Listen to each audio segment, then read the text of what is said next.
With a sharp clang, she stabbed the knife into Simba, but it didn't even graze his skin. Go to me, Assessor Quail. His enormous palm aimed to strike Sheila's head. Sheila, watch out! The group shouted in shock. However, Sheila had been paralyzed with fear. She stood frozen, unable to react. Just as everyone thought she was as good as dead, a hand grabbed Simba's wrist. She's off limits, Dustin calmly stated as he held onto Simba. You dare stop me. Simba's gaze grew cold. Don't make me fight you, or you will end up dying a horrific death, Dustin replied stoically. Upon hearing this, everyone was stunned. What the heck? Is this guy trying to get himself killed? How can he be so arrogant? Even Evan can't handle Simba. This brat is on a suicide mission. The remaining group whispered among themselves. They looked at Dustin as if he were a corpse. What trash! Go to hell! Simba was furious. He threw Evan aside and aimed a punch at Dustin's forehead. But Dustin remained unfazed and threw a punch as well. As two different-sized fists collided, a loud explosion rang out. Simba's arm exploded upon impact, and he was sent flying. He crashed through a wall and fell from the second floor. The situation left everyone stunned. What as they watched Simba being sent flying, a stunned silence fell over everyone. Their eyes widened in disbelief. Some of them even doubted their eyes. Simba was over 2 meters tall. He had a massive figure and a muscular physique, just like a mountain. Meanwhile, Dustin looked thin and fragile. It was as if a gust of wind could blow him away under normal circumstances. Simba should have been the winner. After all, they had a clear difference in size. So, how did the situation reverse so suddenly? What the fuck? Who the hell is this guy? How is he so strong? The group exchanged shocked looks. Not even Evan could rival Simba, so how could this country doctor have defeated him? Dustin, you're amazing! After a brief shock, Sheila immediately cheered. If it weren't for Dustin intervening, she might not have survived. Don't be that impulsive next time. Your first priority should be your own safety in a situation like this, Dustin warned. This woman was willing to risk her life to save her friends. She was truly foolish. Got it. Sheila smiled sweetly in response. Since Dustin had saved her again, she was determined to repay him well. You're actually a divine-level martial artist. Evan got up from the ground. He looked surprised. He considered himself a capable martial artist. Still, he was only a high-level martial artist. He couldn't believe the plain-looking man before him was a martial arts expert. That doesn't seem to concern you. Dustin cast him a sidelong glance, his expression cold. The corner of Evan's lips twitched, but he swallowed his words. God damn it. What was he showing off for? He was just a divine-level martial artist. He was essentially just a fighter. The Durlan family is influential. A grandmother showed them some respect, let alone a divine-level martial artist. Cut the crap and call an ambulance. Right then, Vivian, who had fallen after being shot, shouted.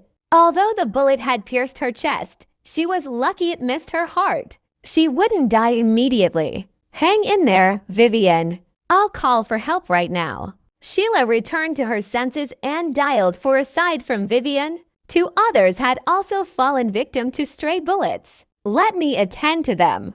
Dustin approached one of the injured men and assessed his condition. The man had been shot twice, and he had lost a significant amount of blood. It was clear that he wouldn't be able to hold on for much longer. Hey, are you even qualified to be doing this? This is a matter of life and death, Evan asked. If I can't do it, are you going to treat him instead? Dustin fired back. Evan fell silent. Shut it if you can't contribute. Dustin wasted no time and pulled out a silver needle. He sealed off several acupoints near the man's wound in no time. The bleeding stopped. The sight left the group amazed. Although it was hard to believe, they had to admit that traditional medicine did work. Sheila, please bandage him up for me. With his instructions given, he went over to the other wounded man. Save me first. Before Dustin could insert a needle, Vivian immediately cried out. Panic and fear filled her eyes. I'm just a scammer in the martial arts world. I can't treat you. You're better off praying for a miracle, Destin replied impassively. No, you're not a scammer. You're a miracle doctor. Please save me first. My injuries are worse. Vivian's expression scrunched miserably. In the face of death, she had no choice but to set aside her pride. At least, she could tell earlier that Destin did have some genuine skills. You seem quite energetic to me. You won't die for the time being. Hang in there for a little longer. After he spoke, Destin took out his silver needle and proceeded to treat the other man's injuries. While Vivian seethed in anger, there was nothing she could do. She could only endure in silence. She could only pray that Destin would work faster. She sensed that she was losing blood, and her body was growing weaker. 3 minutes later, Destin finally finished treating the second man. As long as the bleeding was stopped, he wouldn't die immediately. It should be my turn now, right? Hurry up and start treating me. Vivian was getting impatient. She rushed Destin repeatedly. Yet Destin appeared completely at ease. He didn't feel any sense of urgency. He wiped his hands and stretched lazily before leisurely sipping on a cup of tea. Hey, what are you doing? Help me stop the bleeding. Vivian was on the verge of losing her temper. She was nearly drained of blood. How could he be in the mood to enjoy his tea? Why the rush? It's not like you're dying. Destin glanced at her, still unmoved. What do you mean I'm not dying? Don't you see that I was shot? Where's your humanity? Save me. Vivian was anxious. As she got more agitated, blood pooled faster. She was so shocked that she took a few deep breaths to calm herself down. Is this how you ask for a favor? Destin continued sipping on his tea leisurely. Reese, don't push it too far when I'm being nice. Vivian seethed in anger, gritting her teeth.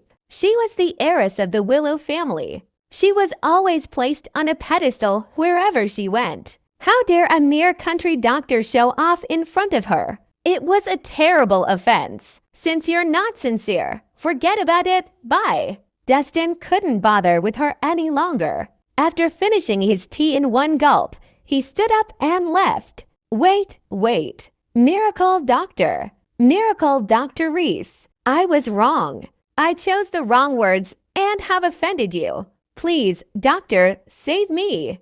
Vivian gave in immediately when she saw the situation taking a turn for the worse. Her survival instinct was in full gear. Destin, Vivian seems to be in bad shape. Can you please save her? Sheila chimed in. Fine, I'll help her this once for your sake. Destin nodded. Thank you, Dr. Reese. Thank you very much. Vivian's expression brightened. However, a glint of resentment flashed through her eyes. Once she got through this, she would definitely seek revenge. Wait, join me a moment. Dustidi saw you Deaver leaving the rookie. After a few minutes, he returned with a box of medical supplies. Here, just stick this on the wound.